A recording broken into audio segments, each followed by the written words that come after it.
नमस्कार मित्रांनो, तर आम्ही आता आहे फलटण तालुक्यामध्ये दुधबाव ह्या गावी।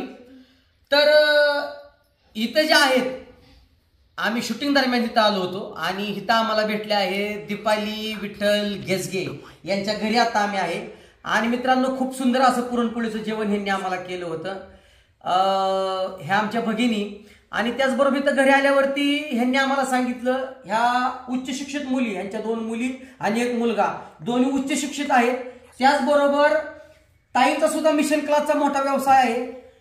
हे असून सुद्धा ह्यांचे जे मिस्टर आहेत विठ्ठल गेसगे सर हे मोठे प्राध्यापक आहेत, कॉलेजवर ज्युनियर कॉलेजला शिकवतात। आणि मी ताईंना म्हटलं की ताई, एवढं सगळं तुमच्या जवळ असताना सरांना आता जवळजवळ 1 लाख रुपये पगार आहे, एवढं सगळं असताना तुम्हाला कामाची काय गरज आहे? तर ताई म्हटल्या, काम केल्याने माणसाचं माइंड फ्रेश राहतं आणि फालतू विचार डोक्यामध्ये येत नाही। त्याचबरोबर एवढं सगळं करून म्हणजे संसार करत करत परमार्थ कसा करायचा हे ताईंकडून शिकावं म्हणून बघा त्यांनी परमार्थ करता दाम्पत्याने जो परमार्थ केला ते त्यांच्या मुलीने सुद्धा उचलला आणि सुंदर असं भजन ते तुमच्या समोर सादर करणार आहेत। तर ते सर्वांनी ऐकावं अशी माझ्या सर्वांना विनंती आहे। चला ताई, करा सुरू। तुझा माझा देवा कारे वैराकार, तुझा माझा देवा कारे वैराकार, दुःखाचे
ग दुधात नाही पाणी बाई माझ्या ग दुधात नाही पाणी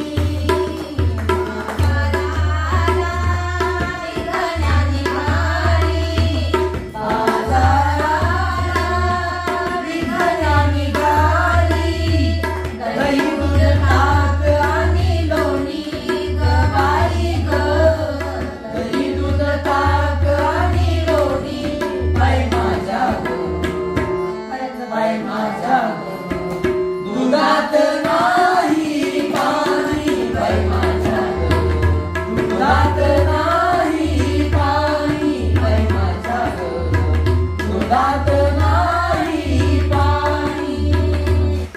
वा बघा मित्रांनो, ह्या दोघी पण माया लेकीत आणि जसं दिदी सुंदर वाजवते तसं ताई सुंदर गातात सुद्धा. तुम्ही आता त्यांचा आवाज बघितला असेल. आणि माझं महाराष्ट्रातल्या तमाम जनतेला एक माझी कळकळीची विनंती की एक वेळ तुम्ही मुलांसाठी संपत्ती कमवू नका, पण असे संस्कार द्यायला विसरू नका. आणि दिलेले संस्कार हे दिसतात, तुम्ही समोर पाहताय. उच्च शिक्षित कन्या आहे ही आणि उच्च शिक्षित असून सुद्धा ही सुंदर असा तबला वाजवते. आपल्याही मुलांनी कुठेतरी वाजवावं, एखाद्या चांगल्या आध्यात्मिक कार्यात जोडावं.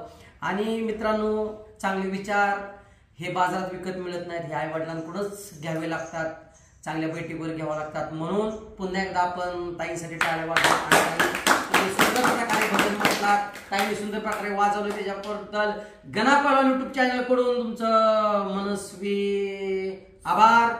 धन्यवाद धन्यवाद धन्यवाद. राजेंद्र काय बोलू बोला. काय बोलायचं नाही. दीपालीताई ह्या आमच्याच गावातील आहेत आणि पहिल्यापासून दीपालीताईंनी इतकं कष्टातनं दिवस काढले ते अगदी एक 10 वर्ष माझ्या मते मूलमजुरी केली आहे, दुसऱ्याच्यात खुरपाय जाणं, काही काम असो म्हणजे असं इतकं कष्ट करून मुलांना वगैरे शिक्षण चांगलं दिलं. आणि सरांना पण बरेच दिवस पेमेंट मला वाटतं नव्हतं का मॅडम, तर बरेच दिवस हालात दिवस काढून नंतर त्यांनी इतकं मस्त केलंय. स्वतः रानातलं आज बी स्वतः जाऊन रानातलं काम करतात, दारे असू द्या, काय भिजवणं खुरपणं काही असो, त्याबरोबर मशीन क्लासचं करतात. आणि महत्वाचं म्हणजे कुटुंबामध्ये ह्यांच्या जी म्हणजे सौख्य आहे ते खरं आनंददायी आहे. असंच महाराष्ट्रातल्या तमाम जनतेनं असंच कुटुंबात सौख्य राखावं. मित्रांनो, मग अशी तुम्हाला जी वाजत होती ती ह्यांची 2 नंबरची कन्या, ती त्यांची 1 नंबरची कन्या, सगळ्या धाकटा चिरंजीव. म्हणजे बघा किती सुंदर असं कुटुंब आहे. बघा कुटुंबात डोके अनेक आहेत पण विचार मात्र एक आहेत. धन्यवाद मित्रांनो. आपलं सुद्धा कुटुंब कुठे असं बनलं पाहिजे, ह्यासाठी लागणारी शक्ती आपण ईश्वराकडून मागू. रामकृष्ण.